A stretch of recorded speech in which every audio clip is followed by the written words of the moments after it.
kung ang building at ilang studio dito sa GMA Network, makita ninyo sa video game na Minecraft. Yan po ang nakakawaw na obra ng isang 15 anyos lang na Pinoy player at isa sa mga ginawa niya ng Minecraft version ang studio ng 24 oras. Paano kaya niya yan nagawa ng maganda gayong hindi pa raw siya nakakapunta sa GMA Network? Narito po ang pagtutok ni Oscar Oida. Isa sa pinakasikat na video game sa mundo ngayon, ang Minecraft. Marami ang nahuhumaling dito dahil kahit ano, pwede mong malikha gamit ang 3D building blocks tulad nito.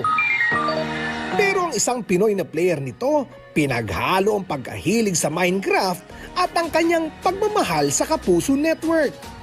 Likha niya ang building na yan ng GMA Network sa mundo ng Minecraft. At ang pagkakagawa, detalyado mula sa paligid ng istasyon, entrada, hanggang pagpasok sa mga studio. Unang balita ba kamo? Check! Si Igan ba yan? Ang studio ng tinututukang 24 oras? Check na check! Kumpleto pa ang mga angkor. Pati ang saksi. State of the Nation with Jessica Soho at Super Radyo, DZBB. May studio pa ng Mars. At heto, may nagbabalita pa sa rooftop. Ako ba yan? Hehe, feeling lang. Ang 15 anyos na si Tyrone Elizalde ang may gawa niyan.